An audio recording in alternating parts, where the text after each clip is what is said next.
Boa noite a todos. Vamos dar início à 15ª sessão ordinária relativa ao 188º ano acadêmico. Convido o acadêmico Marcelo André Barcinski a tomar assento ao meu lado. O professor Wilson Savino a tomar assento aqui na mesa.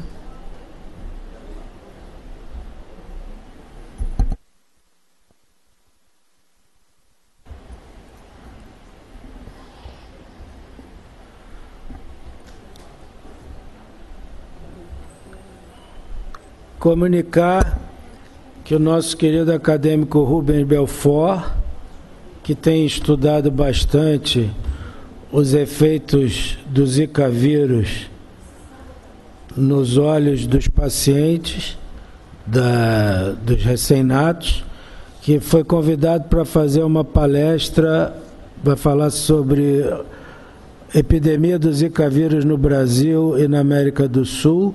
O que os americanos devem saber para estar preparados no dia 14 de novembro no Wilmer Eye Institute em Baltimore, Maryland. Também comunicar que o acadêmico Ricardo Cruz vai representar o presidente da Academia de Medicina no dia de hoje na Academia Brasileira de Odontologia. Calma, acadêmico Omar. Vai ter expediente, claro. E Vossa Excelência já está convidado a falar. Por favor, acadêmico Omar, se perguntar não ofende. Acadêmico Omar da Rosa Santos. Nós estamos numa sessão plenária habitual. É só como o nosso secretário-geral está ausente, eu estou fazendo as comunicações.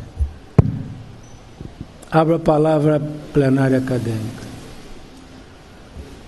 Acadêmico Novelino.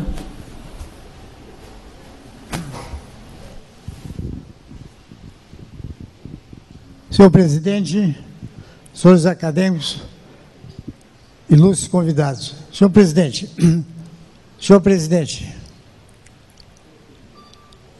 eu tenho a honra de passar nas mãos de Vossa Excelência um livro sobre a história ilustrada de coloproctologia e suas curiosidades, de autoria do nosso honorário eleito, professor Flávio Antônio Quidditch, que é também presidente da Sociedade Brasileira, da Federação, Brasileira de Gastroenterologia. Um exemplar é para Vossa Excelência e o outro exemplar é para a Biblioteca da Academia. Por gentileza, senhor Ivanildo, passa a mão do senhor presidente. Muito obrigado, senhor presidente. Obrigado, acadêmico Novelino. Uma das vantagens de ser presidente é que sempre ganha um livro particular e um para a academia. Obrigado, doutor Quidditch. Acadêmico Omar da Rosa Santos, com a palavra. Senhor presidente, eu pedi a palavra para duas lembranças. Aliás, uma lembrança e uma solicitação. Este ano nós estamos comemorando, e eu digo comemorando, porque são os 10 anos sem o antigo acadêmico Fioravante Piero, a quem eu tive o privilégio de suceder nesta casa. Exatamente há 10 anos ele deixou de estar entre nós. O segundo ponto é uma solicitação. Faleceu na semana passada um ilustre colega nosso, o doutor Sidney Rocha de Souza, coronel do Corpo de Bombeiros, e teve o privilégio de instalar esses serviços de ambulância que hoje frequentam a cidade do Rio de Janeiro e que faleceu inopinadamente, de sorte que eu solicito que a Academia envie à família enlutada um voto de reconhecimento. Muito obrigado. Muito obrigado, acadêmico Omar da Rosa Santos. Mais algum acadêmico quer fazer uso da palavra? Acadêmico Cláudio Tadeu. Daniel Ribeiro. Senhor presidente, senhores acadêmicos, Eu pedi a palavra para comunicar o falecimento do professor João Lobato dos Santos, na terça-feira, dia 7, aos 85 anos. O professor Lobato era graduado pela Faculdade de Medicina e Cirurgia do Pará, em 55, com residência médica no Hospital dos Servidores do Estado, em 1957. O professor Lobato era chefe do Serviço de Patologia da Santa Casa de Misericórdia, onde ele trabalhou por 50 anos. Ele foi professor de Patologia da Fundação Técnica Educacional Souza Marques, da Escola de Ciências Médicas de Volta Redonda e das Faculdades de Medicina de Valença, Petrópolis e UFRJ, nas duas últimas, por 33 anos. Foi membro da Academia de Medicina Militar e patologista do Hospital Estadual Carlos Chagas, do Instituto de Cardiologia do Rio de Janeiro e do Hospital do Arsenal da Marinha do Rio de Janeiro. Ele deixa a viúva, a dona Diná, 4 filhos homens, 6 netos e um bisneto. Então, queria pedir ao presidente, se ele estiver de acordo, que consulte o plenário para encaminhar um voto de pesar para a dona Diná dos Santos. Muito obrigado. Muito obrigado, acadêmico Daniel Ribeiro. A Secretaria da Academia, em nome do presidente, vai encaminhar votos de pesar, como deve ser. Muito obrigado por ter nos chamado a atenção o falecimento desse ilustre professor que merece toda a nossa homenagem. Convido agora nosso acadêmico emérito, Sérgio Augusto Pereira Novis, para entregar, em nome da Academia Nacional de Medicina, um diploma de honra ao mérito que foi aprovado em plenário na última sessão por aclamação e que hoje foi novamente aprovada. Eu nunca tinha visto uma aprovação 2 vezes. A doutora Adriana Mello, médico obstetra e ultrassonografista da Maternidade Municipal de Campina Grande, na Paraíba, que descreveu pela primeira vez a relação entre o vírus da Zika e as malformações cerebrais.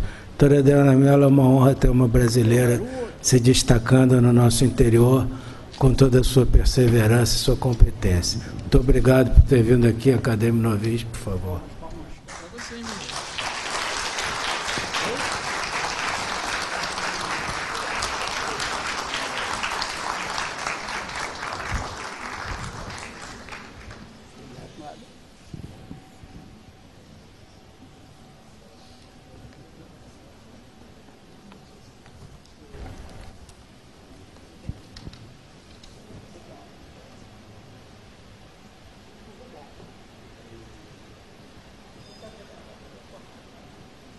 Informo ainda que na mesma sessão plenária da semana passada, a Academia Nacional de Medicina também conferiu por unanimidade um diploma de honra ao mérito à doutora Ana Maria Bispo de Filipes, bióloga e pesquisadora da Fundação Oswaldo Cruz, Rio de Janeiro, que detectou pela primeira vez a presença do Zika vírus no líquido amniótico.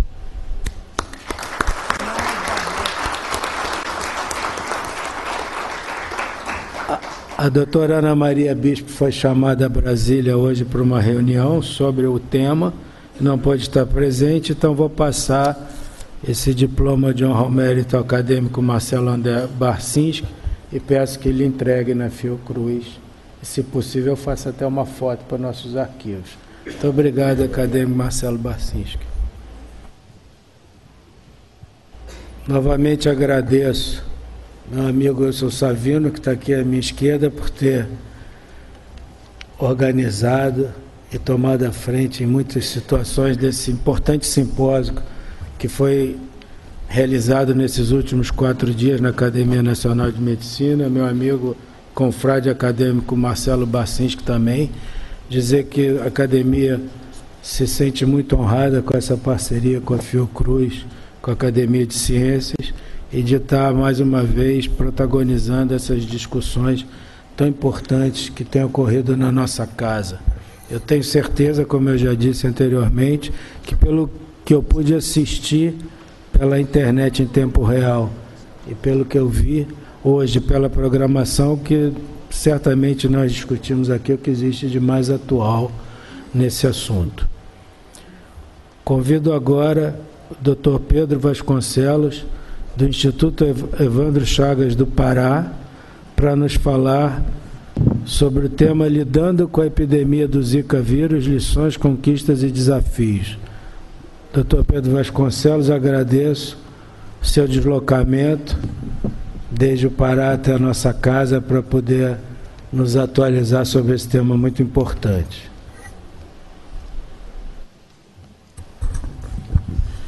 Em primeiro lugar, eu queria agradecer ao Dr. Francisco Sampaio, presidente da Academia Nacional de Medicina, ao Dr. Luiz Davidovich, presidente da Academia Brasileira de Ciências, que conjuntamente me convidaram para estar fazendo essa apresentação, que muito me honra, em nome do Instituto Evandro Chagas, para essa apresentação. Também ao Dr. Marcelo Barcinski, que foi quem fez essa intermediação, né? O meu muito obrigado, e a toda a mesa, que afinal eu conheço muito o Dr. Savino, o Dr. Cláudio Ribeiro, são amigos de longa data e que também me incentivaram a estar aqui presente. Então, para mim, é uma honra falar um pouco sobre essa doença que tem sido discutida e que representa para o país eu diria, uma contribuição à ciência mundial, que talvez apenas a doença de Chagas, com Carlos Chagas, que trouxe uma contribuição talvez tão grande na ciência mundial como uma contribuição brasileira, né? E o Zika tem também esse poder, com a diferença que, enquanto Carlos Chagas fez praticamente tudo sozinho, a gente é um grupo, né? Representa um grupo que tem trabalhado quase sem cessar, buscando descobrir e trazer informações de importância para a ciência, para a saúde pública, para o Ministério da Saúde, para a sociedade brasileira. Então, eu vou falar um pouco sobre essas lições, que ficam ou que ficaram do Zika, as conquistas e os desafios após um ano de Zika no Brasil. Eu sou, há quase 35 anos eu estou no Instituto Evandro Chagas. Eu comecei, aliás, mais de 35 anos, porque quando eu estava no 4º ano de medicina, eu decidi, por curiosidade de estudante, fazer um estágio no Instituto para conhecer um pouco sobre os vírus. E estou lá até hoje, que me fascinou. Bom, o Instituto Evandro Chagas é um órgão da Secretaria de Vigilância em Saúde, do Ministério da Saúde. Eu trabalhei durante muito tempo e chefei o Departamento de Arbovirologia e Febres Hemorrágicas, que é o laboratório de referência nacional para arbovírus, e que também é um centro colaborador da Organização Pan-Americana de Saúde e da Organização Mundial de Saúde. Nessa minha apresentação eu vou fazer um leve revisão, vou falar sobre as lições que ficam sobre o Zika, as conquistas que a ciência brasileira teve e os desafios que ainda existem sobre diversos aspectos, diagnóstico, questões ainda não resolvidas, as perspectivas que ainda... E fecho com umas conclusões que são absolutamente pessoais, mas que eu acho que refletem grande parte do que se fez na coisa. E eu queria registrar aqui que hoje, inclusive, o Instituto Evandro Chagas está completando 80 anos de existência. Bom, o Zika, literalmente, foi o vírus que pegou o país de surpresa, né? Eu gosto de apresentar isso, é uma capa de uma reportagem que vários pesquisadores, eu inclusive, dei a revista FAPESP, pesquisa FAPESP, porque realmente ninguém contava com isso, ninguém acreditava, não esperava, porque é uma doença muito parecida em termos genéricos ao dengue e ao chikungunya, e talvez isso que tenha passado desapercebido, né? Rapidamente, a revisão: o vírus Zika é um vírus que pertence à família Flaviviridae, o gênero Flavivírus, tem um único sorotipo, né? Mas tem 3 linhagens genéticas, né? 3 genótipos. Ele foi isolado em 1947 do sangue de um macaco rhesus febril, que foi colocado para fazer a vigilância da febre amarela, e que foi isolado na floresta Zika, daí o nome, que fica perto ao Lago Vitória, em Uganda. Aqui são as 3 linhagens genéticas. Nós temos aqui as 3 linhagens genéticas, aqui uma árvore dos flavivírus, mostrando o protótipo vírus da febre amarela, e bem como os outros vírus, os dengue, encefalite japonesa e o Zika. E aqui nós temos as 3 linhagens que ocorrem: a asiática, que mais recentemente em vários artigos estão falando em asiático-americana, por conta dessa epidemia. Nós temos as 2 linhagens africanas, a ocidental e a oriental. A responsável pela pandemia é justamente a asiática. O Zika, antes de 87, tem uma história. Era uma história de poucos casos humanos, uma saída do vírus da África para a Ásia, com raríssimos casos, isolamento do vírus de mosquito, mas sem sintomatologia, pequenos microsurtos, até que em 87 teve a primeira epidemia do vírus Zika fora da África, né? Ou vírus fora da sua área geográfica. E esse trabalho que foi publicado na Emerging Infectious Disease, pelo Edward Reis, o Ned Reis, um amigo que era do CDC, que faleceu há 3 anos atrás, ele foi profético. Eu sempre mostro isso porque realmente ele foi profético quando ele diz aqui, quando eu marco aqui, que a emergência do vírus Zika fora da sua área geograficamente conhecida devia alertar-nos imediatamente sobre o potencial de disseminação do vírus para outras ilhas do Pacífico e as Américas.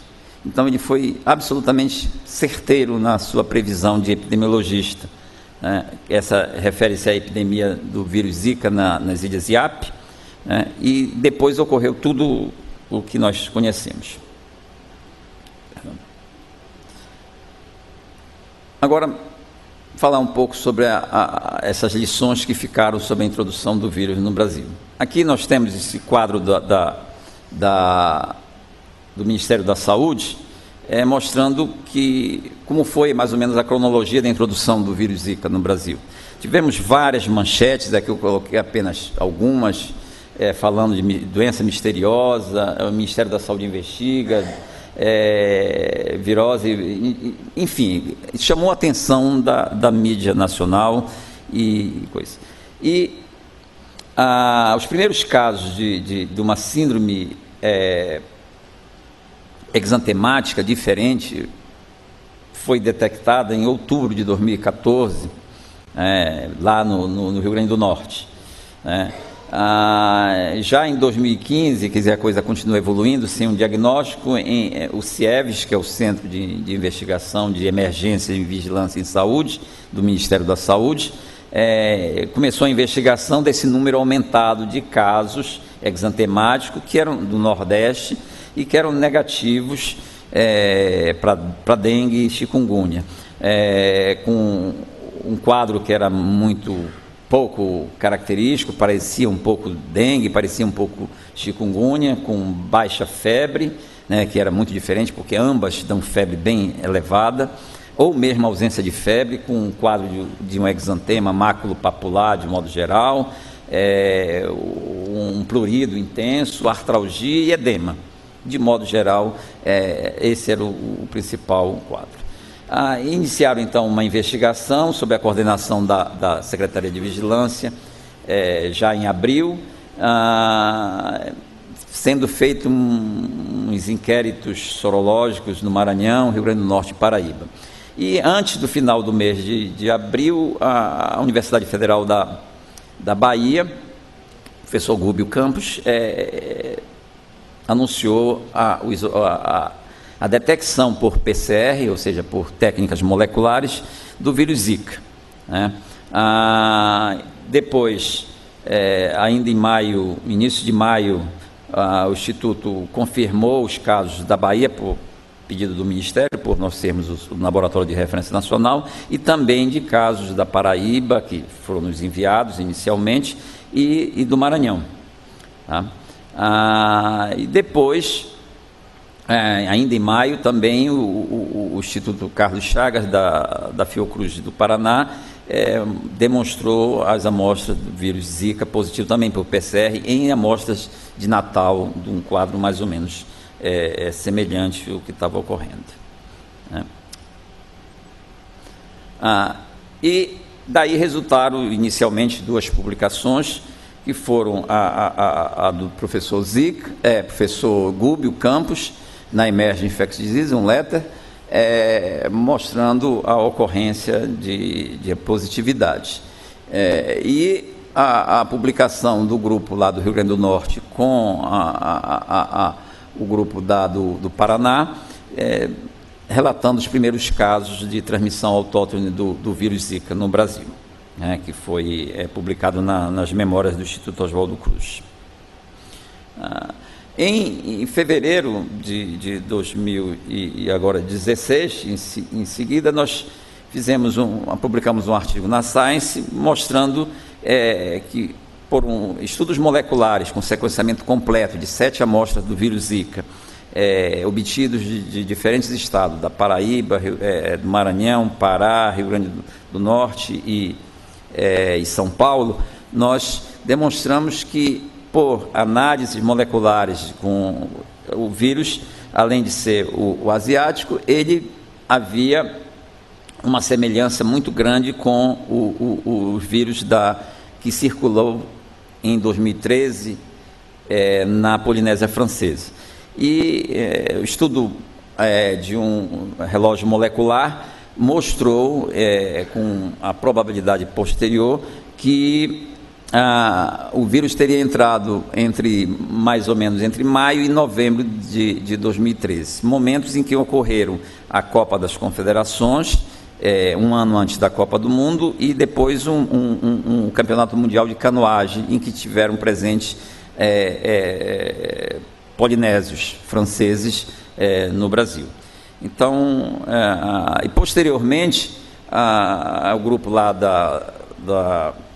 do ICB, lá da Universidade de São Paulo, demonstrou que anticorpos específicos para a Zika foram encontrados em pessoas do Guarujá e da Baixada Santista, né, com amostras de soro de 2013, confirmando os nossos achados em bases sorológicas. Portanto, né. Bom, com base em estudos meramente epidemiológicos, o Ministério da Saúde estimou em 2015 que teriam ocorrido entre 500 mil a 1 milhão, mais ou menos, e meio de casos de infecções de Zika no Brasil, em diferentes estados, aí, com, claro, um grande contingente ocorrendo na Bahia, em Minas Gerais, Pernambuco, etc., tendo uma estimativa meramente ou com bases epidemiológicas. E a história do Zika nas Américas, né, foi algo assim surpreendente. Até 2007, antes daquela epidemia, apenas uns 7 países reportavam casos de Zika, né? E aqui nesse mapa aqui, né, nesse da OMS, vem ao longo de 2007, depois sobe para 2013, 15, e quando chega em 2015 e 2016, o número de países quase tem um crescimento exponencial, tendo a transmissão autóctone do Zika, mostrando a importância. E aqui, nesse gráfico, justamente mostra, né, a amplitude que teve, a dimensão que tomou essa epidemia do Zika. Como pode observar aqui, até 2 de junho, nós tínhamos 60 países com transmissão. Né? Dia 2 de junho, porque eu faço parte do Comitê de Emergência da Organização Mundial de Saúde para Zika e microcefalia, e essa reunião ocorreu dia 1º de junho, e os dados foram liberados dia 2.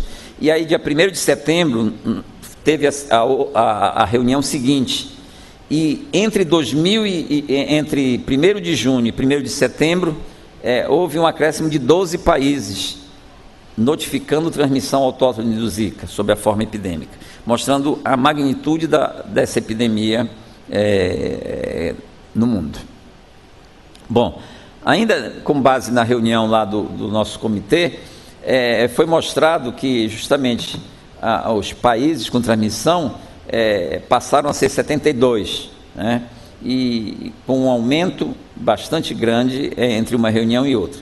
E os países com microcefalia, tinham 20 países ou territórios notificando os casos, né, de microcefalia e outras malformações do sistema nervoso central, manifestações congênitas, associadas ao Zika, né, com demonstração ou não.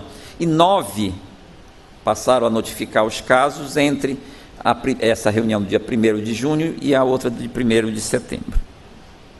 Né? Bom, isso, em parte, essa disseminação se deve ao total descontrole ou ausência de controle efetivo em relação ao mosquito transmissor do Zika, que é o Aedes aegypti. O mundo perdeu. Algumas pessoas estão dizendo, nós estamos perdendo a guerra para o mosquito. Não, nós não estamos perdendo, nós já perdemos há muito tempo, quando não houve mais controle, né, quando foi descontinuado o programa de controle e de erradicação do Aedes nas Américas. Desculpa, houve a perda. Então, aqui, a transmissão, né, uma vez a pessoa manifestando sintomas, chegando num local onde tenha mosquito, pode se infectar, e durante os primeiros dias de doença, muito obrigado, que ocorre a viremia, que corresponde ao período febril, que dura em torno de 5 a 7 dias. Esse período, o mosquito, então, picando uma pessoa nessa fase, ele se infecta, e passado uma média de 10 dias, que pode chegar até 2 semanas, ele passa a ter condição de transmitir para outra pessoa, né? E aí, sucessivamente, ocorre a transmissão. Tá? Então, o período de incubação em humanos varia em média de 3 a 6 dias, e no mosquito de 1 a 2 semanas. E esse é o vilão de muito tempo, não só desde a febre amarela urbana, no século passado e séculos anteriores, e hoje do dengue, do zika, do chikungunya e eventualmente de outros vírus. Tem mais de 12, pelo menos, vírus que são bem documentados, capazes de transmitir naturalmente o vírus ou com potencial de urbanização. O modo de transmissão foi outra lição que nós tivemos, né? Sempre, e quebra de paradigma. Os arbovírus, como o próprio nome diz, que vem da sigla da expressão inglesa Arthropod-borne virus, ou vírus transmitido por artrópodes, eles normalmente são transmitidos de forma vetorial, pelo vetor, no caso o Aedes aegypti. Mas transmissão de outras formas era muito raramente documentada, e o Zika veio para quebrar esse paradigma. Nós temos massiva transmissão sexual, provavelmente ocorrendo, pelo volume de casos em outros países onde não tem a transmissão vetorial, e deve ter ter tido e ainda deve estar ocorrendo transmissão sexual aqui entre nós, que fica difícil de documentar pela grande quantidade de mosquito transmissão que tem, mas um estudo bem recente agora demonstrou da London School junto com a Fiocruz de Pernambuco, tem demonstrado que pelo número de uma coorte, tem mostrado que a infecção de homens seguida da infecção da sua parceira é muito sugestivo, embora não tenha sido demonstrado, de a transmissão sexual ter ocorrido, e deve ter ocorrido, e muito, eu diria. Tá? A transmissão perinatal, que foi bem documentada pelos polinésios, né, pelo grupo francês, a transmissão congênita, que realmente foi demonstrada pelo Brasil de forma inequívoca, né, e só posteriormente, após o Brasil ter notificado os casos e alertado, houve o estudo retrospectivo lá na Polinésia Francesa, documentando também que lá também teria ocorrido os casos da coisa. Transmissão por transfusão sanguínea e transplante de órgãos, foi documentado muito bem nesse mesmo artigo da Science, porque a gente colocou foi um isolado do Instituto Adolfo Lutz, que entrou de um paciente, que foi o primeiro isolado do vírus Zika pelo estado de São Paulo, foi de um paciente transplantado, ele recebeu uma bolsa de sangue, foi um transplante de fígado, ele recebeu várias bolsas e uma delas estava contaminada com o Zika, que a pessoa pensava que era o dengue, porque ele doou num dia que não estava normal, 2 dias depois ele apareceu com febre e com exantema, e ele foi então dizer para não usar a bolsa, já tinha usado no transplantado, mas felizmente o transplantado não houve nenhum problema. E a saliva e a urina, que a presença do vírus é marcante, como nós vamos ver adiante, né, e que, portanto, também é possível, talvez, de transmitir. Né. As transmissões, rapidamente, as transmissões sexuais foram primeiramente descritas, ambos na Emerging Infectious Disease, pelo um grupo do CDC nos Estados Unidos e o grupo francês lá, com base na Polinésia Francesa. Né. Aqui os países, até 13 de abril, tinham 10 países com transmissão não vetorial, portanto, transmissão sexual provável. A transmissão perinatal, como eu disse, muito bem documentada pelo grupo da Polinésia Francesa, e a transmissão do sangue. Este é um outro problema. Eu falei de um caso, que foi o caso desse paciente em São Paulo, né, na região de Campinas, que doou o sangue para um transplante de fígado. Mas na Polinésia eles fizeram um estudo muito bom, documentaram que 3% dos doadores, mesmo sem apresentar sintomas, ou seja, estavam totalmente assintomáticos, eles estavam com PCR positivo para Zika, mesmo sem ter. Ou seja, lá na Polinésia Francesa, em torno de 1.500 doadores de sangue, 42 foram encontrados positivos. Né? Tá? O que sugere e se recomenda a adoção dessa técnica em triagens de banco de sangue. Né?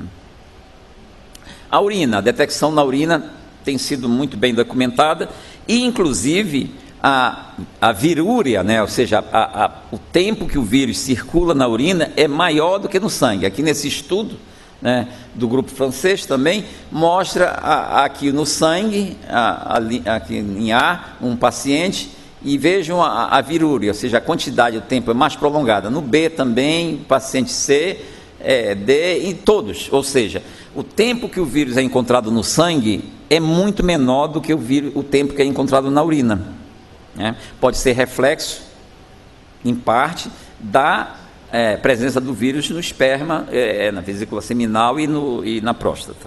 Né? Mas pode ser também que seja um outro nicho que o vírus possa se manter por mais tempo. Na saliva também foi encontrado, esse estudo demonstrou, na Polinésia também, que a saliva que está aqui, aparece em azul,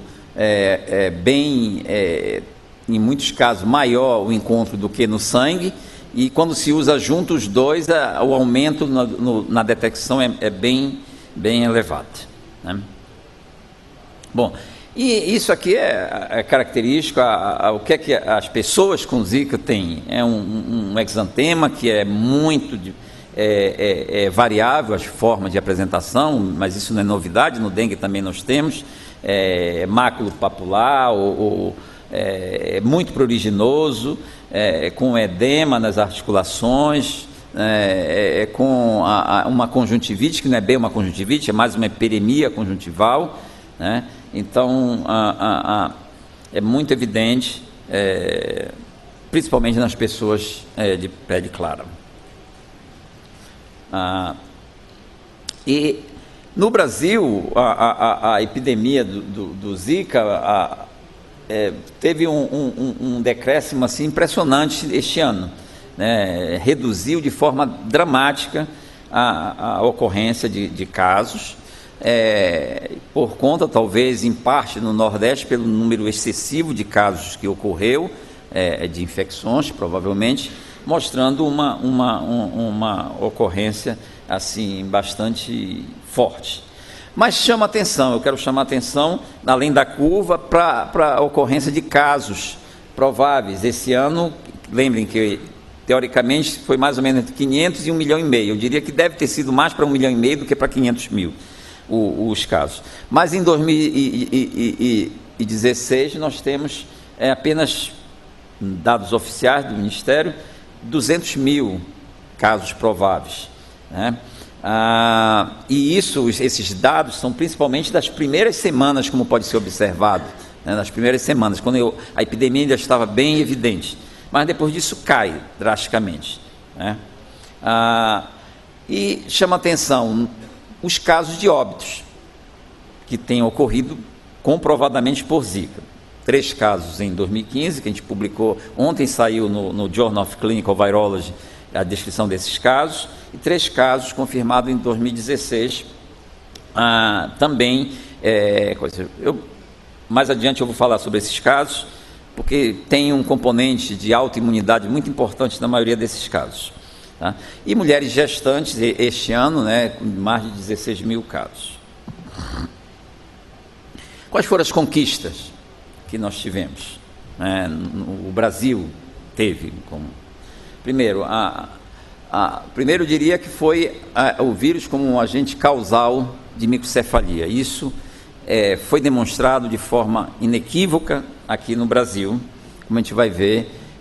Isso aqui foi do Ministério da Saúde também, sobre a percepção. Hoje a professora Adriana Mello já falou bastante como foi mais ou menos a história. Isso é um resumo do Ministério da Saúde. A ocorrência de investigação tomou algum tempo, houve a percepção clínica, isso é fundamental, que a percepção clínica tem que ser valorizada quando se observa. Isso se observou na década de 80, início da década de 80 com a AIDS, quando os epidemiologistas e clínicos de São Francisco começaram a notar as ocorrências de óbitos tumor de Burkitt, né, sarcoma de Burkitt, em pessoas previamente sadias, homossexuais, etc. E depois se viu o que deu. Bom, e demandou antes, isso aí para mostrar quando houve e a conexão, o diagnóstico com o isolamento do vírus diretamente do cérebro, a gente fez no dia 28 de novembro, portanto quase um ano atrás, né? Poucos dias faltando. Agora, antes dessa demonstração, que hoje está bem demonstrado por diversos estudos, sejam clínicos, sejam epidemiológicos, sejam experimentais, 2 grandes achados, que eu vou me deter um pouco mais, ocorreram. O primeiro foi, pelo menos divulgado no dia 17 de novembro, a doutora Adriana já falou um pouco, antes de mim na história, que foi a detecção do vírus Zika, do genoma do vírus, no líquido amniótico, feito pelo Instituto Oswaldo Cruz, em colaboração com a doutora Adriana, que foi quem reconheceu as primeiras alterações por imagens desses casos, e então essas crianças tinham o exame por ultrassom, né, transfontanela, com a microcefalia, e foi encontrado o vírus. Esse aí dava assim, praticamente o checkmate de que a associação era muito forte. Mas os céticos ainda dizem, ainda precisa demonstrar a presença do vírus na criança, no feto, né? E isso, então, foi feito posteriormente. E aí, o trabalho que foi mencionado, que é esse trabalho da Adriana, com o grupo lá daqui da Fiocruz do Rio de Janeiro, mostrando as alterações. Eu não vou entrar em detalhe, mas é um artigo que marca, né, um marco no caso da associação do Zika com a microcefalia, embora faltasse. E aí foi justamente no dia 28 de novembro, o outro, que foi que nós encontramos o vírus, isolamos o vírus e detectamos por PCR e também por imunistoquímica, não só no cérebro, como em todos os órgãos de uma criança que foi essa que nasceu com malformações congênitas, com microcefalia, artrogripose, muitas malformações congênitas, anecrópsia. Essa criança não tinha praticamente traqueia nem esôfago, eram incipientes, e portanto incompatíveis com a vida, porque não tinha como respirar, né, a criança, tá? E 3 dias depois da gente divulgar esse resultado, a Organização Mundial de Saúde com a Organização Pan-Americana lançaram um alerta no dia 1º de dezembro, mostrando essa associação com base nos resultados, desse resultado do Instituto, com base na amostra que nós recebemos do Ceará, e tínhamos várias amostras, né? A primeira, como era bem recente, a gente então priorizou. E que, em resumo, esse caso era uma criança que tinha nascido com 37 semanas, por um parto cesáreo, 38 semanas. A mãe tinha tido um quadro Zika simile, digamos assim, com 8 semanas de gravidez, e essa criança morreu 5 minutos após nascer. E clinicamente tinha malformação pela microcefalia e todas as outras malformações, e a necrópsia mostrou a traqueia e o esôfago bastante incipientes, né? E nós conseguimos demonstrar o vírus no cérebro, no coração, pulmão, fígado, rim e baço, né? Todos positivos por biologia molecular, e também isolamos o vírus do sangue, do cérebro e de um pool dessas vísceras juntos, e caracterizamos como o genótipo asiático, né? E por imunistoquímica também foi demonstrado que os antígenos virais foram encontrados em praticamente todos os órgãos, mas a lesão muito mais intensa no cérebro do que em qualquer outro órgão, né?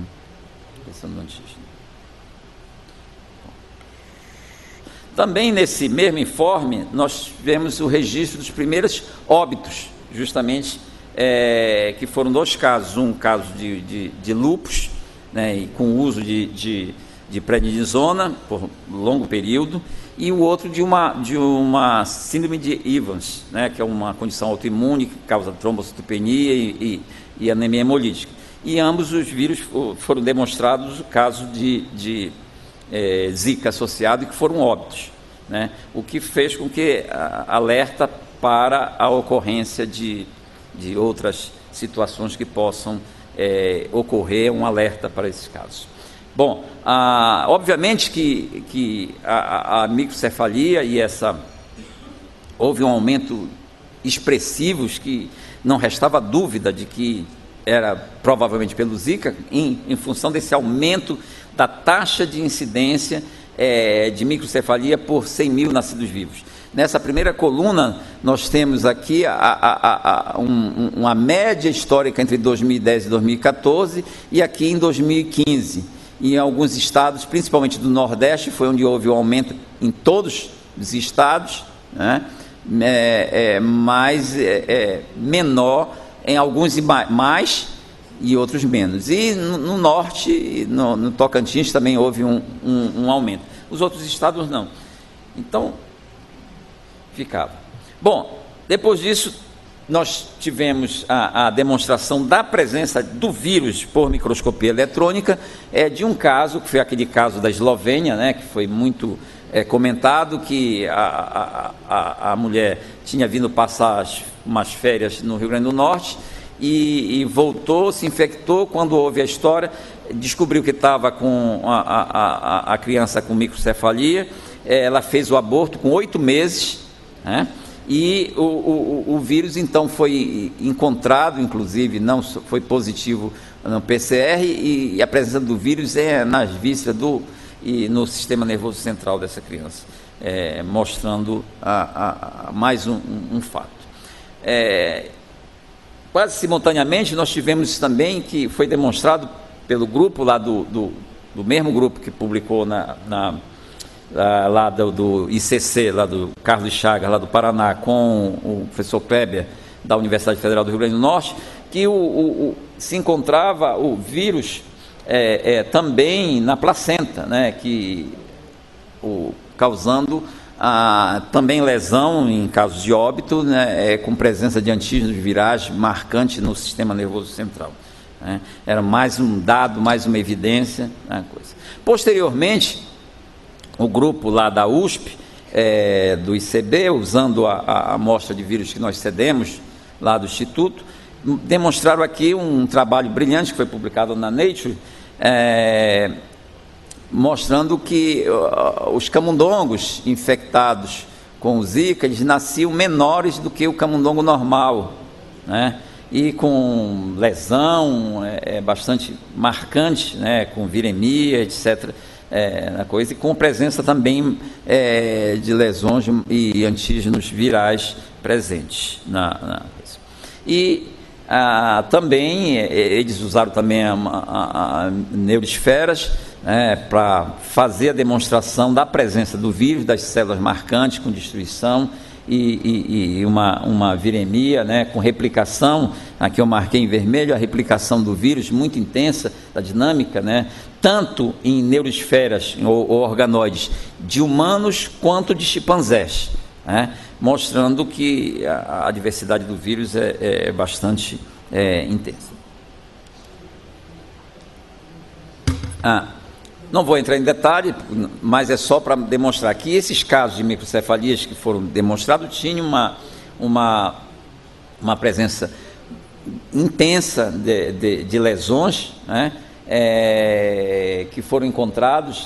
Isso aqui é no estudo publicado no JAMA Ophthalmology, mostrando que tem lesões intensas, gravíssimas nessas crianças, mesmo naquelas que são infectadas depois do primeiro trimestre, né? E isso experimentalmente também foi demonstrado, isso em camundongos, né? Mostrando nesse estudo a ocorrência bastante intensa. Isso é do grupo da Universidade de Washington, demonstrando a presença de uveíte e a liberação de partículas virais nas lágrimas, né? Um estudo também muito interessante demonstrando isso. E outro, um estudo de coorte bastante bonito, com os dados que foram publicados, mostrando aqui uma coorte de grávidas, da doutora Patrícia Brasil, que eu acho que foi apresentado ou ontem ou anteontem, infelizmente não estava aqui, não vi. Mas esses são os dados que estavam publicados, mostrando a ocorrência, né, nessa coorte de lesões que também contribuem de forma significativa para o entendimento. Várias crianças, aqui mostrando aqui nesse grupo aqui, com microcefalia e diversas alterações, muitas ainda no útero, ou seja, ainda durante a gravidez, mas chamou atenção nessa coorte que também nós tivemos também crianças que nasceram aparentemente normais, né? pelo menos ao nascer, sem lesões, sem microcefalia e sem aparentes alterações. Mas também tem sido publicado alertas, né, que servem de alertas, publicações mostrando que crianças que aparentemente nascem normais têm posteriormente o desenvolvimento de lesões, etc. Né? Com base em tudo isso, e essa situação, a Organização Mundial de Saúde declarou o que o Brasil tinha declarado dia 11 de novembro, uma situação de emergência nacional. Dia 1º de fevereiro de 2016, deste ano, a Organização Mundial de Saúde declarou como uma emergência de caráter internacional, de importância internacional, e constituiu um comitê do qual a gente faz parte. E aí foi publicado logo em seguida o relatório no Lancet sobre a importância da microcefalia e por que esta era uma emergência de interesse internacional, né? Mostrando coisas. E obviamente que a microcefalia, por toda a repercussão social, clínica e de necessidade que essas crianças e essas famílias têm, representam algo muito importante. Obviamente que uma coisa que intriga-nos é a questão do número de casos de microcefalia no Brasil ser mas muitas vezes superior aos demais países. Ainda não tem uma explicação realmente, pelo menos a mim, que me convença, né? Aqui a distribuição, claro, ficou muito mais forte no Nordeste, isso já foi feito.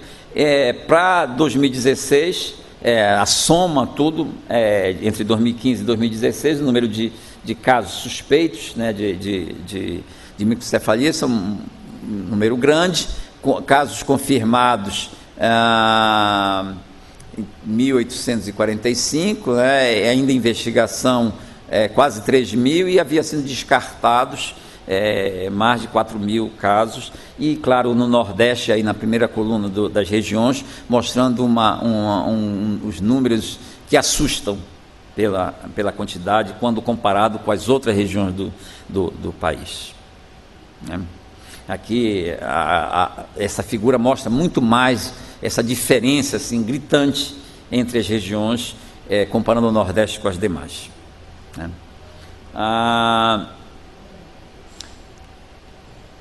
Esses são os dados mais atuais, mostram também números já praticamente 2.000 casos confirmados, né?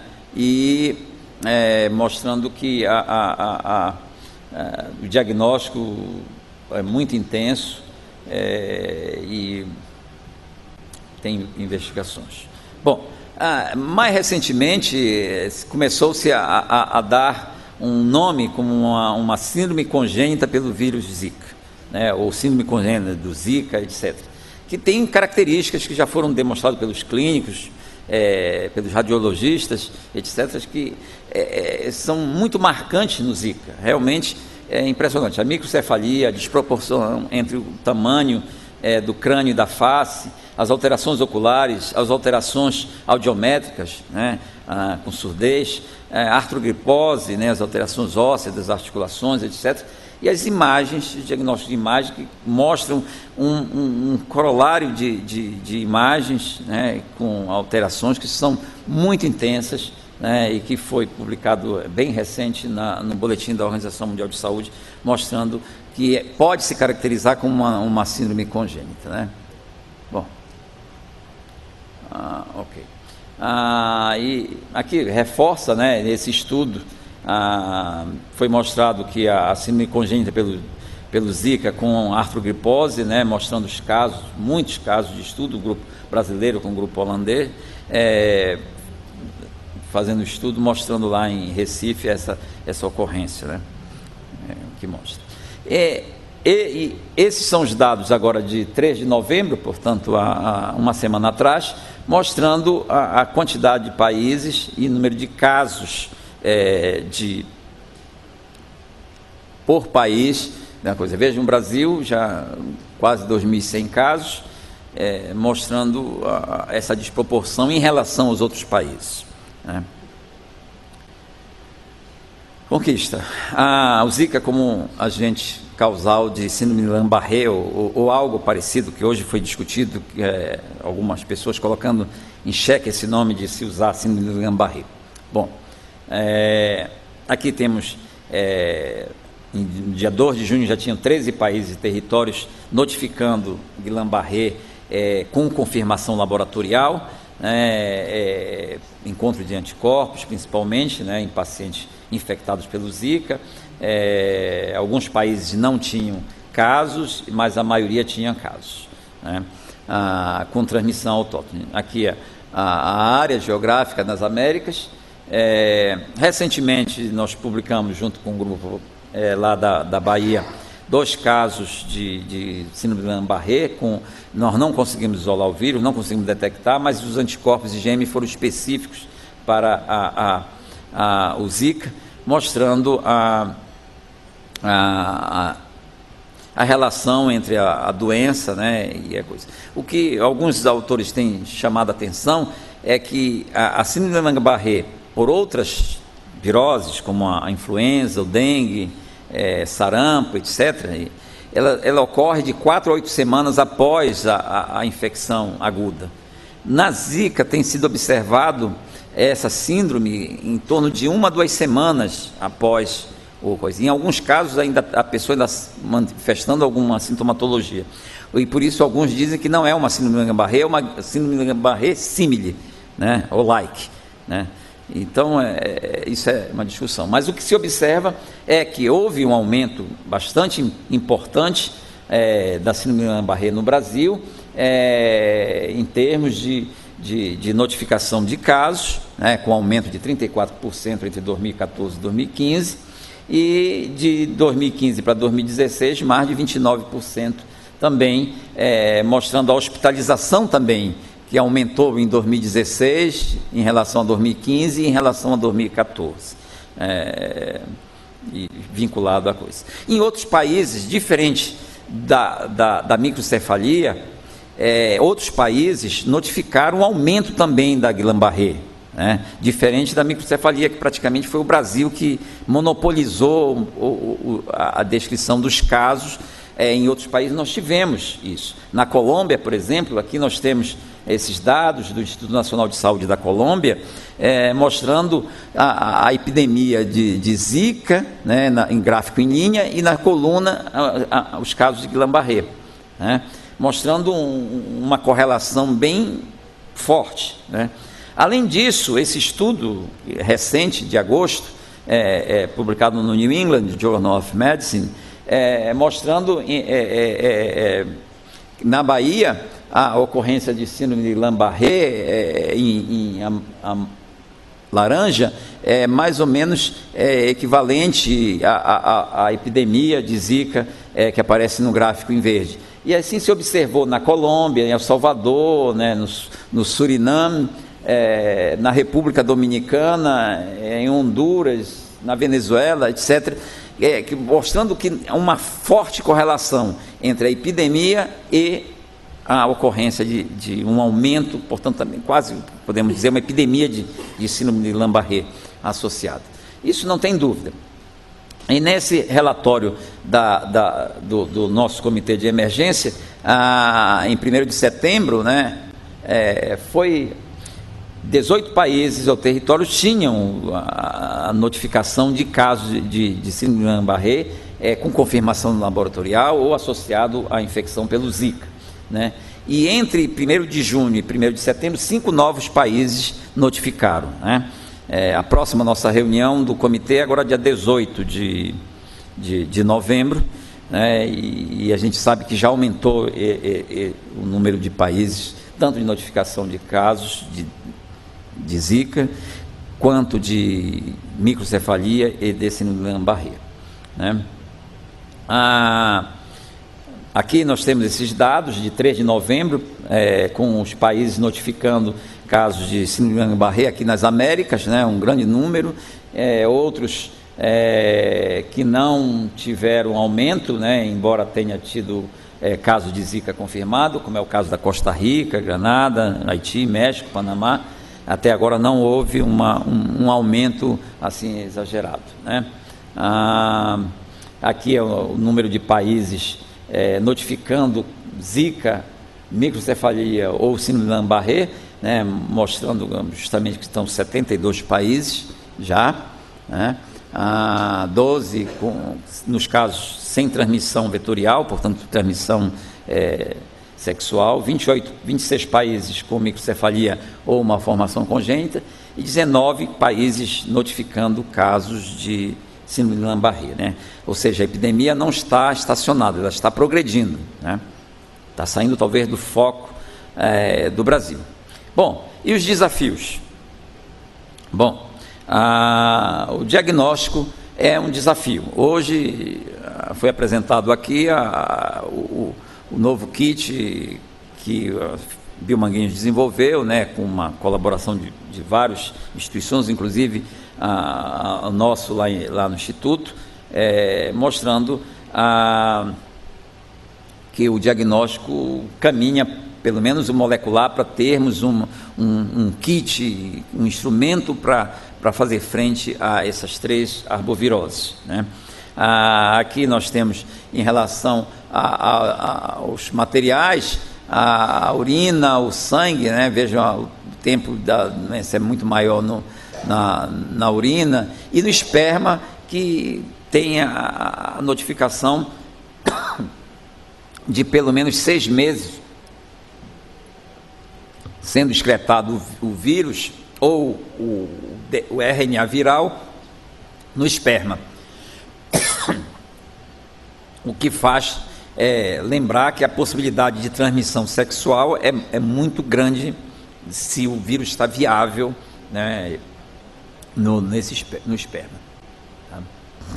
Bom, queria falar um pouco sobre esses casos.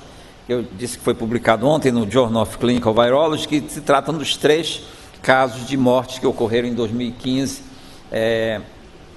desses pacientes. Um primeiro caso foi justamente da lúpus, com um quadro que evoluiu como se fosse um dengue hemorrágico, e o paciente morreu.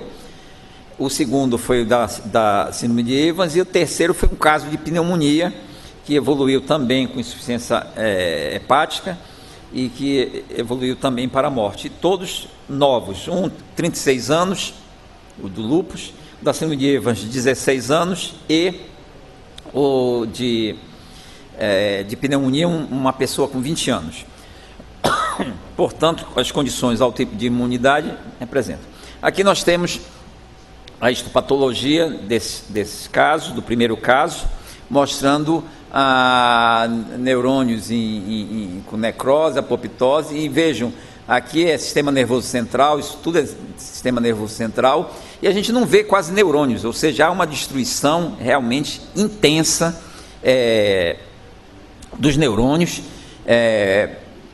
com um processo inflamatório, e alguns neurônios em apoptose, outros restos neuronais, neuronofagia. Então é um processo bem intenso. Nesse paciente nós encontramos lesões em todos os órgãos praticamente que foram examinados. Nós temos necrose hepática com formação de corpúsculos de cálcima no fígado, que aparecem aqui, as setas indicam, necrose aqui no círculo, a mesma coisa aqui. No baço, alterações. No coração aqui, a gente tem um edema, mas tem principalmente aqui um resíduo de um infarto, né? Uma fibrose intensa, resultante de um infarto, nesse paciente que tinha 36 anos, né? E era de lúpus. E hemorragias e quase uma pneumonite aqui nos pulmões, mostrando a intensidade bastante intensa de lesão. A imunistoquímica, né, mostra que, melhor, presença de neurônios em apoptose, ainda com núcleo, e outros sem núcleo, né? E áreas em que não se observa neurônio, aqui embaixo, nenhum neurônio típico de neurônio, ou seja, todos estão em apoptose, ou destruídos, né? Mas chama atenção, por exemplo, na figura B, aqui nós temos um neurônio íntegro, e tanto o corpo neuronal quanto o axônio expressando antígenos, provavelmente mecanismo de passagem de um para o outro no vírus. Tá? Mas nós vemos aqui também células da microglia, astrócitos e oligodendrócitos infectados, expressando também antígeno, ou seja, ele acomete todo o sistema nervoso central. No coração, aqui nós temos expressão de vírus, aqui, antígenos virais, né, mostrando. No pulmão também, aqui, tá? Com essa parte rosa toda, são antígenos virais mostrando. No fígado também, nós temos lesões aqui, e aqui nós ampliamos um islet para mostrar aqui a maior quantidade de antígenos virais presentes aqui. E no rim também. Quer dizer, o vírus é pantrópico, ele é encontrado e consegue replicar, ele tem um certo pantropismo, mas as lesões, obviamente, são muito mais intensas, muito mais severas, muito mais destrutivas no sistema nervoso central. Então a gente pode dizer que o vírus é neurotrópico, embora ele possa se disseminar para os outros órgãos, né? Tá? Bom, e o diagnóstico diferencial com as outras arboviroses que tem um quadro clínico muito parecido é uma complicação, né? O quadro clínico é muito parecido, o método diagnóstico para o dengue a gente tem digamos, um arsenal um pouco maior, porque nós dispomos da NS1 para a detecção do antígeno NS1, a sorologia funciona relativamente bem. No chikungunya também, como o chikungunya é de outra família, não há cruzamento com Zika nem com o dengue, mas agora tem a possibilidade de cruzar com o maiaro, então sempre ficar um pouco atrás, né? O diagnóstico. E eu queria falar em relação ao diagnóstico diferencial, é óbvio que, só para alertar que o chikungunya, esses casos aí são chikungunya, são infecções em gestantes e neonatos, da República Dominicana, mostrando um exantema intenso, lesão grave de chikungunya, com óbitos também ocorrendo. E vejam a intensidade dessas crianças recém-nascidas, com edema articular, com rash vesico-bolhoso que ocorre, né, e que foi apresentado em congresso, mostrando uma intensa lesão, né, que tem ocorrido. Também uma infecção congênita por Zika, essa coorte, mostrando aqui um segmento de mulheres e as suas crianças por 5 meses, né, mostrando a ocorrência de 7 gestantes nesse estudo, né, com 8 crianças, portanto tinha um parto gemelar, né? E todos foram positivos, tanto as mães quanto as crianças, por PCR e por sorologia, né? E as crianças tinham manifestações clínicas severas, gravíssimas, com sepse, insuficiência respiratória, miocardite, meningoencefalite, e 3 óbitos ocorreram, né? E as mães também ficaram com lesões, sequelas graves, com tipo artrite reumatoide, né? E as crianças que sobreviveram também com déficit cognitivo, né? Portanto, tem que estar alerta ao chikungunya quanto a lesões em crianças. Bom, claro que a microcefalia pelo Zika tem uma característica bastante própria, né, como isso já foi demonstrado, parece ter um fácies, né, que a gente não observa nas outras doenças, e obviamente que isso... o desafio também em relação às vacinas, né, as abordagens vacinais, né. Nós temos aqui as vacinas que são do calendário oficial, do tradicional, algumas vacinas que não são muito utilizadas em algumas situações, e as vacinas do futuro, né? Inclui aí a do Zika, que a gente espera que não demore tanto, que a gente está abordando, né? dados da Organização Mundial de Saúde mostram que 30 entidades, dos quais 8 são públicas, estão tentando desenvolver vacina para a Zika, né, no mundo, né? Nós temos vacinas de DNA, todos os tipos. As mais adiantadas são as que estão do NIH com a Universidade de Harvard, que estão já em fase 1 de clinical trials, enfim. Agora, mais recente, foi noticiado que o Walter está iniciando testes clínicos de fase 1 com uma vacina inativada, né? Então, isso deve ocorrer uma discussão sobre essas vacinas candidatas em 2017, né, que está agendada. A gente acha a característica de uma vacina, ela não pode, pelo menos a que nós estamos usando, que é de vacina de vírus vivo atenuado, não deve infectar mosquito, ter baixa viremia, produzir uma resposta robusta, tanto da resposta imune inata e adaptativa, não causar efeitos colaterais, né? E a gente desenvolveu os candidatos vacinais usando a genética reversa, né? E existem outras abordagens. A nossa vacina está em fase ainda pré-clínica, já sendo testado em roedores que foram infectados e desenvolveram anticorpos com a vacina. Depois foram desafiados e todos sobreviveram a uma dose letal. Mosquitos foram tentativas de serem infectados, não reproduziram no mosquito, e agora nós estamos importando lá da Universidade do Texas. O desenvolvimento é conjunto, nós temos 3 pesquisadores lá em Galveston, junto à equipe lá da universidade, fazendo. Vamos desafiar, assim poder chegar, vai ser feito um estudo simultâneo aqui no Rio, em Bilmanguinhos, em Rezos, e nós vamos fazer lá em Belém, em primatas, no mico, né, no saimiri e no macaco verde africano, né, que é o desafio. A vacina que está mais adiantada é essa, que é do grupo lá da Universidade de Harvard, em que eles estão fazendo simultaneamente uma vacina inativada e uma vacina de DNA, que mostrou resposta muito boa.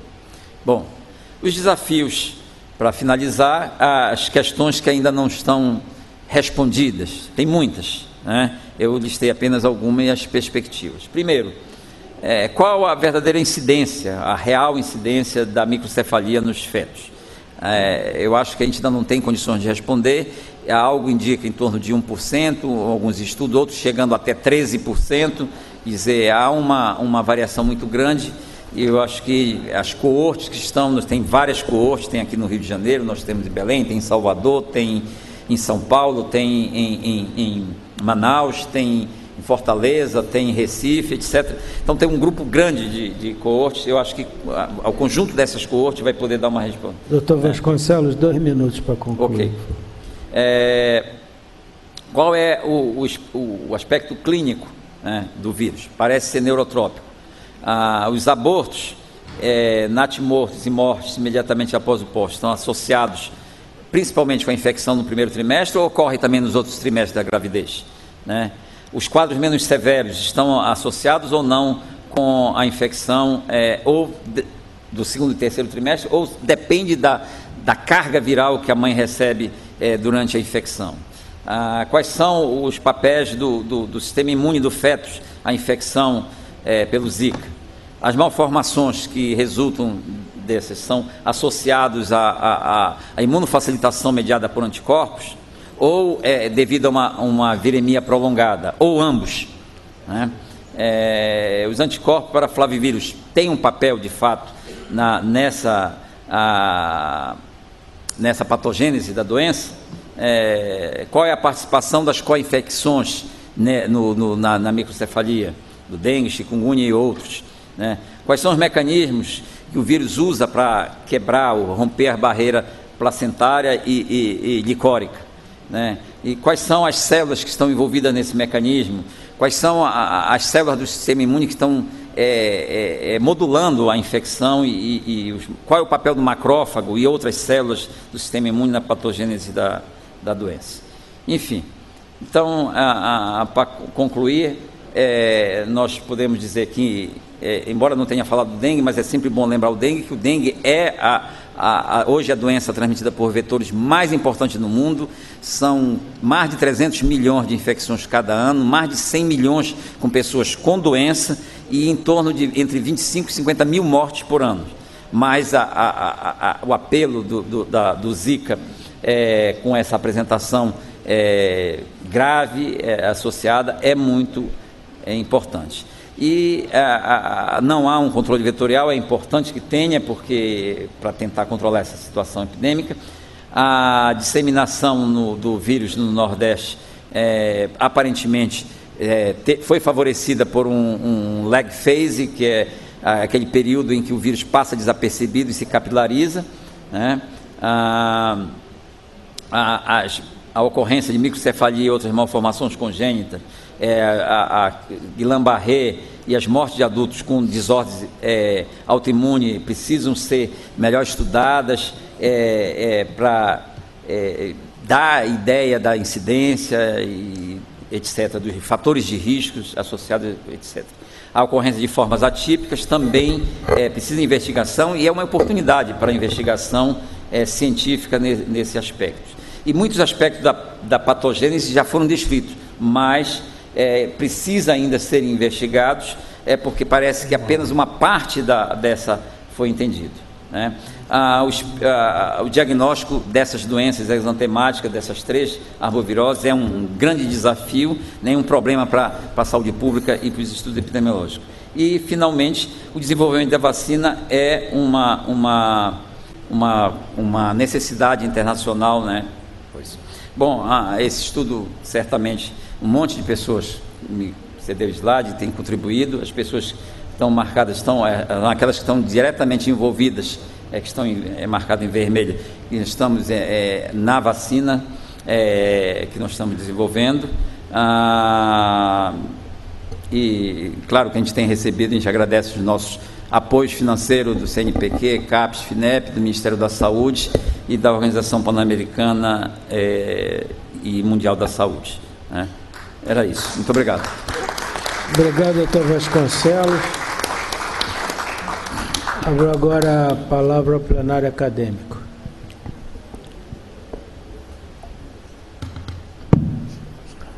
Nenhum acadêmico quer fazer uso da palavra? Então abro a Celso Ramos. Acadêmico Celso Ramos, por favor. Obrigado, senhor presidente. Boa noite. Boa noite, doutor Pedro. Boa noite. Uma pergunta aqui, várias perguntas, na verdade eu fiquei surpreso com o tamanho da sua lista de perguntas sem respostas, porque eu poderia acrescentar algumas. Não estão todas. Exato. Não. Eu poderia acrescentar algumas. Por exemplo, eu acho que o Brasil está contribuindo muito na área de patogenia, muito na área de clínica, muito na área de virologia, mas tem algumas coisas que estão me preocupando. Por exemplo, nós sabemos que o Zika, o vírus, sofreu uma mutação e essa mutação fez com que ele passasse a ter uma viabilidade muito maior no Aedes albopictus, não propriamente no Aedes aegypti. A epidemia nas ilhas Yap foi causada por um Aedes que não foi nem o aegypti, nem o albopictus. Exatamente. É um pouco surpreendente, quer dizer, eu gostaria de saber, e essa resposta pode ser que o senhor tenha, eu ainda não vi, qual é o mosquito que está transmitindo isso. Não estou falando de transmissão por Culex, não é isso não. Mas qual é o Aedes que está realmente, considerando que nós temos esses 2, pelo menos, aqui circulando. E este é um vírus que existe disseminado há muito tempo, né? Nunca causou epidemias, ele adquiriu uma possibilidade de causar epidemia e essa possibilidade talvez se deva mais a essa questão do Aedes albopictus do que outra coisa. Essas alterações que a gente está vendo, elas são, não quero dizer inconfundíveis, não é isso, mas elas são tão evidentes que é difícil entender que esse vírus seja disseminado como ele é disseminado há tanto tempo, e nos países em que ele ocorre há muito tempo, essas lesões não sejam mais prevalentes, isso nunca se tenha notado. A pergunta que todo mundo está fazendo é o porquê que a gente está tendo isso e por que a gente, o senhor chegou a mencionar isso, por que a gente está tendo uma certa diferença de incidência, estou falando de taxa de incidência dessas lesões mais graves em diferentes países, em diferentes estados do Brasil, quando a gente poderia esperar uma mesma coisa. A ideia óbvia, a ideia que veio para mim da primeira vez, bom, isso daí é o immunological enhancement, porque nós estamos tratando de uma infecção que está caindo exatamente na região em que o dengue é mais, no Nordeste, o dengue é mais prevalente no Brasil. No entanto, foi apresentado um trabalho aqui na terça-feira mostrando que a presença de anticorpos para dengue protege a ocorrência de casos graves, pelo menos no ciclo grave do puerperal. Então, nós temos ainda realmente perguntas que estão completamente sem resposta, e o problema é que nós temos que encontrar respostas para essas perguntas mesmo antes que elas sejam formuladas, porque do jeito que a coisa está, considerando que nós não vamos controlar esse mosquito, ou a gente resolve isso de alguma outra forma, e na minha maneira de ver, a oportunidade que a gente tem é a da vacina, nós vamos ter um problema de saúde de gravidade com poucos precedentes, pelo menos na história moderna. Muito obrigado. Bem. Obrigado, acadêmico Celso Ramos. Alguém da plateia quer fazer alguma pergunta? Posso apenas comentar? No final, por favor. Tá. Okay. Alguém da plateia quer fazer alguma pergunta? Ninguém da plateia querendo fazer pergunta. Passou o acadêmico Cláudio Ribeiro. É pergunta ou comentário? Comentário fica para depois. Por favor, doutor Pedro. Bom, em relação nas Ilhas Iap, realmente o transmissor foi um outro Aedes. Aqui nas Américas tem sido demonstrado apenas o Aedes aegypti como transmissor. Agora, o porquê da ocorrência maior, principalmente muito maior no Nordeste do que em outras regiões do Brasil, realmente eu não sei. Obviamente que o dengue sempre foi muito mais sistematicamente presente no Nordeste e aqui no Rio de Janeiro, no estado do Rio de Janeiro, do que em qualquer outra parte do Brasil. Mas eu não encontro paralelo de ligação que possa dizer exatamente isso, que é por conta dessa presença que tenha causado maior incidência. Isso eu realmente acho que nossos epidemiologistas têm que tentar verificar e fazer algum link. Em relação ao espectro clínico, a minha impressão é de que a não ocorrência antes era face à não ocorrência, eu estou falando não ocorrência de microcefalia, era porque não tínhamos epidemias com o tamanho que nós temos vivenciado hoje. Nós tínhamos pequenos surtos, cluster de casos mesmo, na África e pouquinho na Ásia, e nada mais, até que houve aquela epidemia nas Ilhas Iap. E aqui no Brasil, esses milhões de infecções que ocorreram, talvez é que tenha nos mostrado pela primeira vez o real espectro clínico do vírus Zika.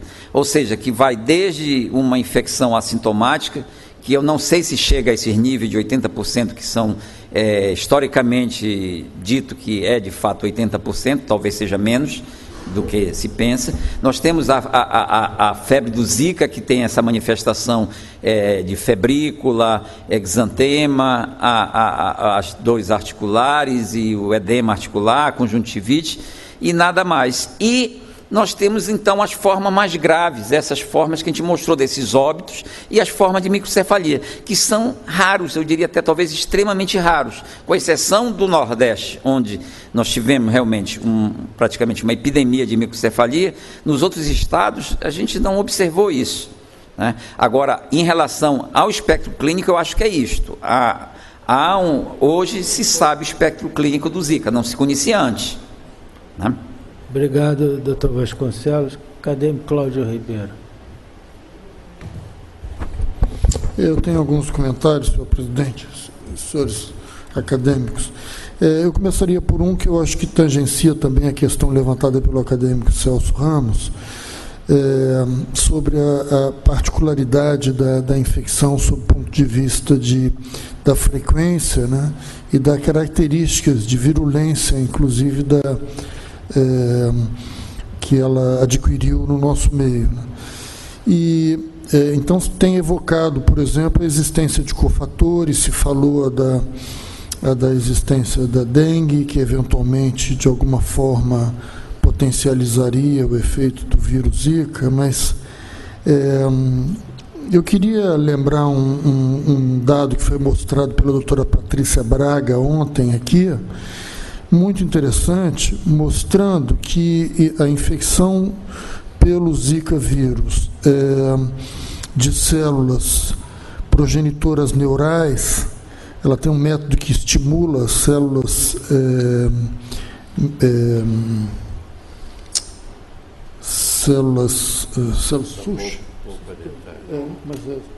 tronco, a se diferenciarem por uma infecção viral também, e elas então se diferenciam de acordo com o estímulo para qualquer linhagem. Então ela pode fazer isso com as células progenitoras neurais. E ela mostrou claramente que a infecção pelo vírus Zika induz uma citotoxicidade enorme e muito maior do que a das cepas africanas. Então, quer dizer, é perfeitamente possível que ele efetivamente tenha mutado aqui e que seja uma cepa mais virulenta, e que isso não vamos dizer assim, tornaria desnecessária a teoria de um cofator, né? Então, isso eu acho que é um aspecto muito interessante. Mas eu queria fazer alguns outros comentários curtos sobre coisas que a gente aprendeu nesse seminário. Uma outra coisa que foi dita aqui pelo Dr. Mauro Teixeira era a questão da vacina, né, que teoricamente protege o indivíduo e aumentando a resposta imune, que ajudaria a enfrentar a infecção viral, tornando ela menos nefasta sob o ponto de vista de patogenicidade, e ele estava chamando a atenção, por outro lado, com a outra estratégia de controle, que seria a diminuição do contato do hospedeiro com o vetor invertebrado. E ele especificamente defendendo a estratégia de mosquitos que seriam contaminados pela Wolbachia e resistentes à infecção pelo Zika vírus e outros vírus, né? E eu queria lembrar só que são duas estratégias que teoricamente não vão no mesmo sentido, embora tenham o mesmo objetivo, né? Uma aumentaria a imunidade do indivíduo frente à infecção, que é uma questão que permanece a ser esclarecida, tempo de duração, facilidade ou dificuldade com a qual ela é adquirida, basta uma infecção viral para que ele fique imune, por quanto tempo dura a imunidade, e a outra que consiste em exatamente evitar que ele tenha contato com o mosquito, e, portanto, com o mosquito infectado, que iria no sentido inverso, de impedir que a imunidade fosse adquirida. Então, esse é um aspecto também interessante, porque são estratégias que são usadas conjuntamente e que têm objetivos comuns e resultados bastante distintos. Eu também fiquei muito encantado nesse seminário. Eu queria aproveitar, antes mesmo de parabenizar os organizadores, dizer o quanto a academia tem sido mobilizada por esses simpósios de muita diversidade, do seu ponto de vista temático, senhor presidente, e de muita alta qualidade e de interesse, não só em termos de saúde pública, como da sociedade em geral. Temas muito diversos têm sido tratados aqui de forma aprofundada por especialistas diferentes, de diferentes áreas, e isso senhor presidente, tem sido uma coisa de muito impacto, não é só para a visibilidade da academia, mas é também para a informação da população. Então, temas como a de judicialização da medicina, o aborto, drogas, os mais variados, médicos ou não, têm sido tratados, e eu acho que a gente percebe, inclusive, a importância da interseção desses assuntos, né? Hoje a gente voltou a falar em aborto, e com uma justificativa que eu digo é para que se debata de novo o tema, né? Uma justificativa médica de muito grande impacto em termos de saúde pública, né? Então, em primeiro lugar, eu tenho que me afastar da mesa para parabenizar a presidência por essa vitalidade na criação desses seminários, que têm sido, de fato, muito impactantes e muito bem desenhados. Depois, eu tenho que falar da qualidade da execução. Portanto, eu parabenizo com muita efusividade e reconhecendo o mérito completo dos organizadores, o professor Savino e o professor Marcelo Barcinski.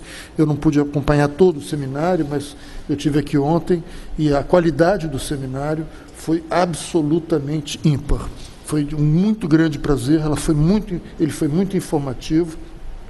Eu estava, então, levantando alguns aspectos específicos, técnicos, que a gente aprendeu, mas um outro aspecto que eu gostaria de chamar a atenção para terminar essa minha intervenção diz respeito à natureza humana e os aspectos, eu diria, sociológicos, antropológicos que a gente evocou aqui, e queria, para ilustrar de forma quase caricatural esse perfil desse seminário, as doutoras Adriana Mello e Patrícia Brasil, que eu acho que sintetizam a preocupação com o paciente, a preocupação com um problema colossal que surgiu na imagem e na figura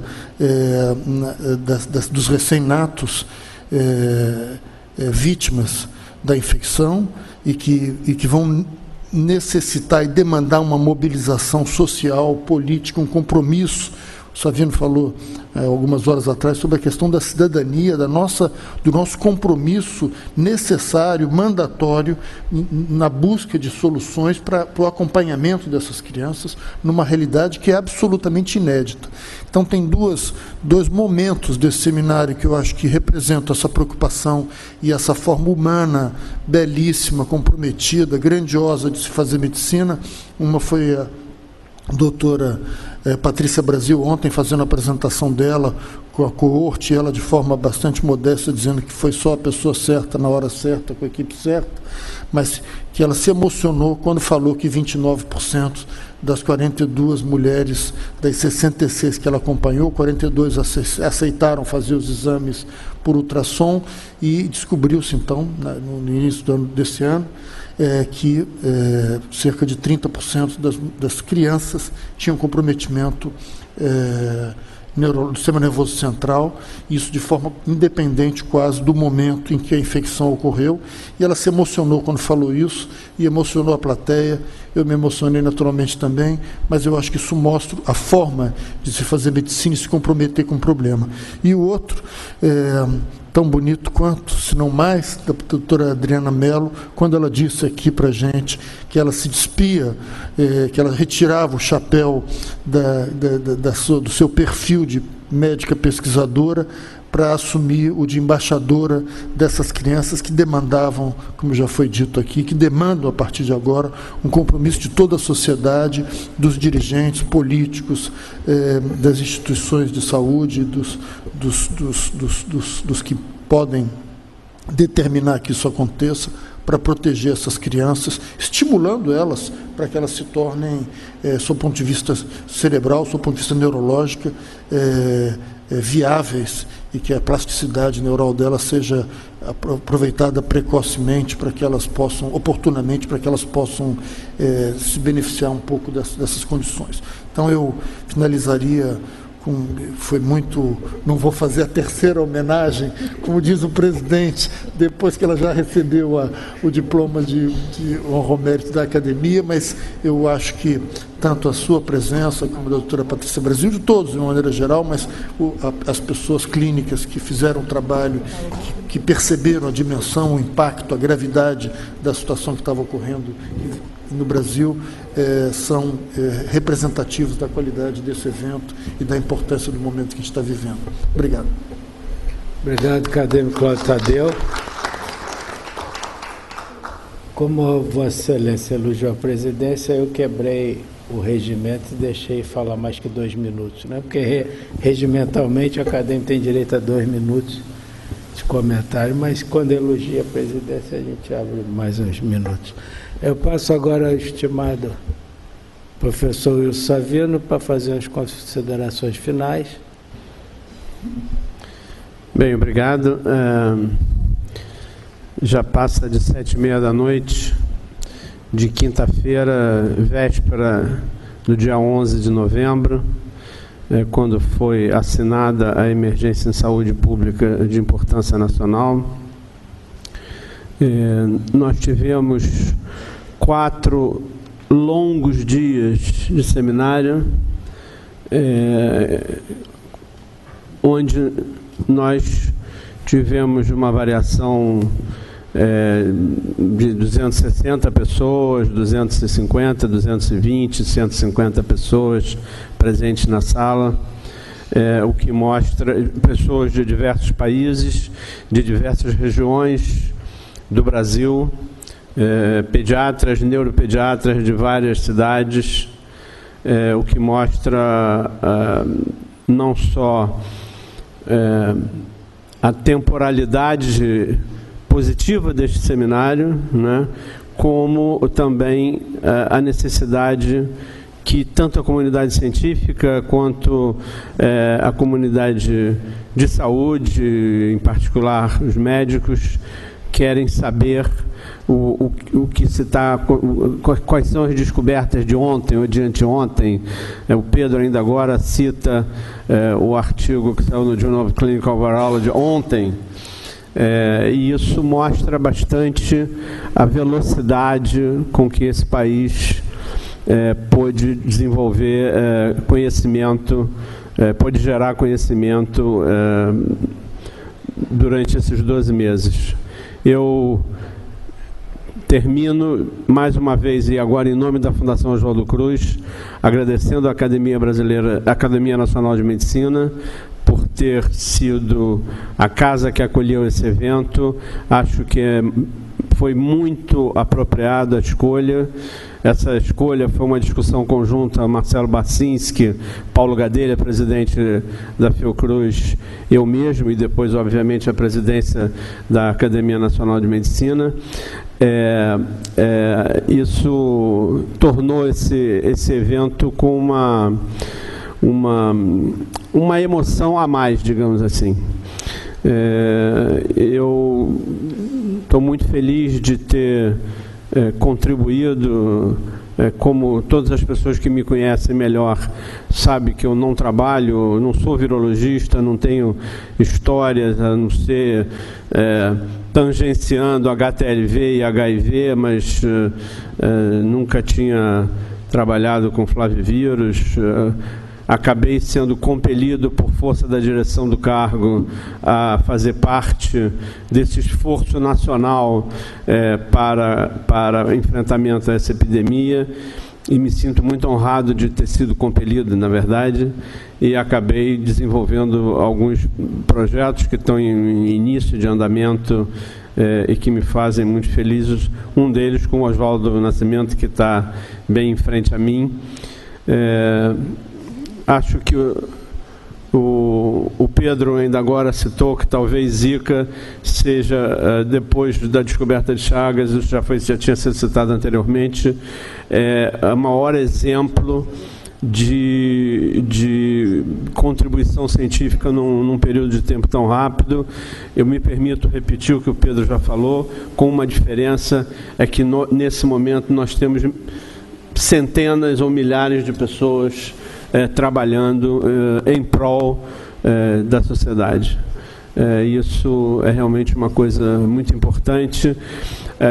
Foi comentado aqui, mas no início desse seminário, algo que me parece também importante, que é o quanto essa epidemia de Zika mexeu com a comunidade científica nacional e internacional, criando-se a possibilidade de os artigos, ao serem submetidos, já estarem disponíveis para a comunidade científica internacional, na forma livre. Mesmo comunicados de imprensa que precederam artigos não foram usados mais como pontos negativos para originalidade científica, até pelo contrário. Isso é uma mudança de paradigma, na verdade, na ciência mundial e brasileira, mudança essa que eu espero que se transforme numa nova era da produção científica, uma era aberta e na verdade, particularmente na pesquisa biomédica, nas ciências da saúde, uma nova era que seja muito mais voltada para a sociedade e que os pesquisadores, os médicos, as pessoas, que são pessoas como indivíduos, mas que são instrumentos para a sociedade do ponto de vista da sua contribuição. Então, muito obrigado a todos, muito obrigado à academia, sinceramente, de verdade. Muito obrigado, Wilson Savino. Realmente foi uma parceria excepcional. O Marcelo me procurou há alguns meses pedindo se eu poderia ceder o espaço das 18 horas, ou talvez de 14 às 17, na quinta-feira, para fazer uma parte do simpósio, ou terminar o simpósio aqui. Eu falei, não, Marcelo, não posso ceder. Ele me olhou estranho, falei, porque nós vamos ceder para o simpósio inteiro.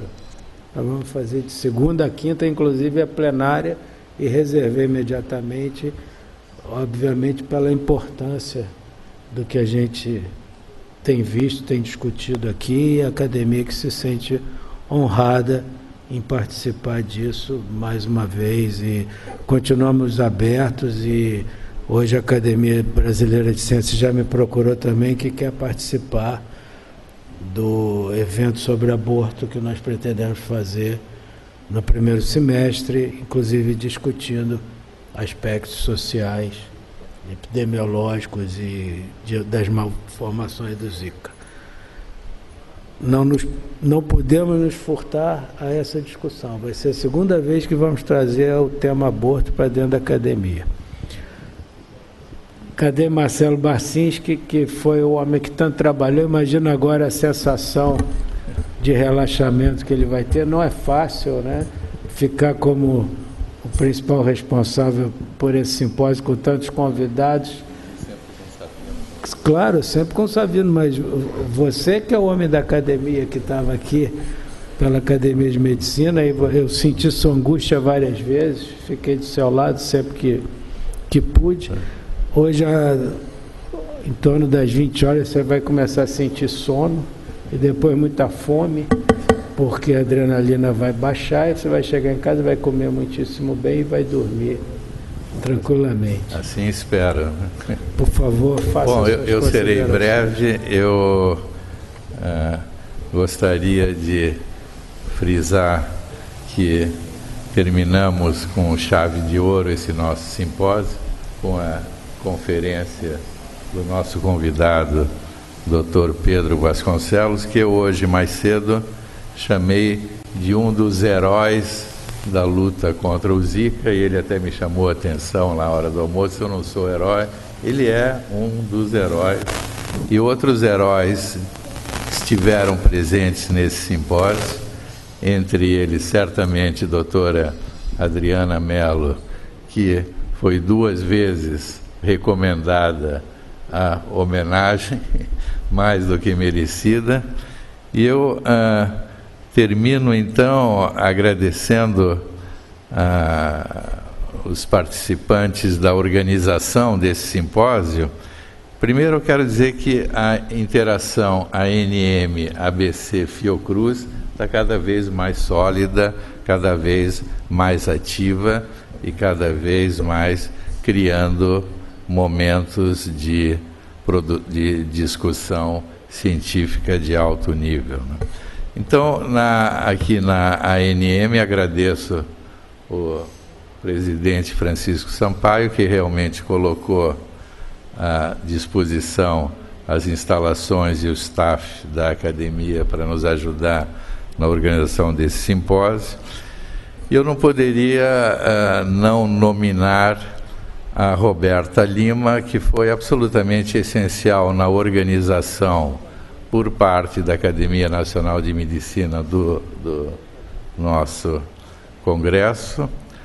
O Genilson, que foi perfeito ali no som, inclusive quando deu um defeito num dado momento e eu comecei a entrar em pânico, ele logo apareceu com um plano B, resolveu perfeitamente bem o nosso problema. A Sandra e a Cláudia, que também deram tudo de si para o sucesso do Congresso. Na ABC, o Luiz Davidovich, o presidente da academia, que não pôde estar aqui no primeiro dia, mas esteve presente e conduziu uma sessão no segundo dia. O Marcos Cortesão, que é o responsável por relações internacionais da ABC. O Vitor Vieira, que já foi dessa casa e agora trabalha como assistente de projetos na ABC. E a Elisa Reis, a comunicação da ABC. E da Fiocruz, eu agradeço a Bia Maria Beatriz e toda a equipe de eventos, eu não posso nominá-los todos, mas eles trouxeram aqui a equipe de eventos e que essa equipe foi absolutamente essencial no dia a dia do projeto e, obviamente, também na organização do projeto. Finalmente, o jornalismo da Fiocruz também, que esteve presente. Aliás, lembrando do jornalismo, eu recebi aqui uma lista das agências internacionais, só vou citar as internacionais que tiveram aqui presente durante o nosso simpósio. Bom, enfim, eu não estou achando aqui, mas que estiveram...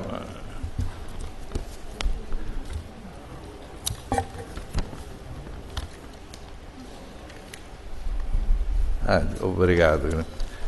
Bom, as agências nacionais todas, TV Globo, Jornal Nacional, Canal Saúde, Agência Notícias, Jornal Metro, mas das internacionais, só para dar uma ideia da divulgação desse evento, a Public Radio International, Jornal do Dimanche, TVE da Espanha, The Wall Street Journal, MIT Technology Review e The Straits Times de Singapura, Associated Press. Quer dizer, foi uma cobertura... Deutsche Welle também, uma cobertura absolutamente internacional desse nosso evento. Agradeço também as palavras elogiosas aqui do confrade Cláudio Tadeu. Agradeço a alguns dos acadêmicos que participaram na coordenação de mesas, o acadêmico Celso Ramos, o Paulo Bus e o Temporão, que esteve aqui na última mesa, e um agradecimento muito especial ao Wilson Savino. Nós já temos trabalhado juntos algumas vezes, é muito bom trabalhar com ele, e como ele me disse hoje, antes dessa sessão final, disse assim: Marcelo, não fizemos feio, e acho que de fato não fizemos feio. Muito obrigado. Então, Savino, é sempre um prazer trabalhar com você. Obrigado. Obrigado, Cadem Barcinski. É importante, só para encerrar, ressaltar que hoje a Academia de Medicina tem um staff que trabalha muito bem. Lembrar que toda a logística de hospedagem, passagem aérea foi feita pela nossa equipe. Não existiu nenhuma agência de turismo, nada cuidando disso, o que é uma raridade. E isso baixa muito o custo. Então nós conseguimos trabalhar com metade do custo que eventualmente se tem num evento dessa natureza. Então realmente é um staff que tem nos orgulhado, inclusive com uma cobertura de imprensa muito boa, que elas também fazem. Então, novamente agradeço o Sr. Savino, agradeço o Marcelo Barcinski, Academia Brasileira de Ciências, Fundação Oswaldo Cruz. Esse simpósio realmente foi um sucesso, nos honrou a todos. Boa noite a todos, obrigado pela presença, o simpósio e a sessão por encerrada.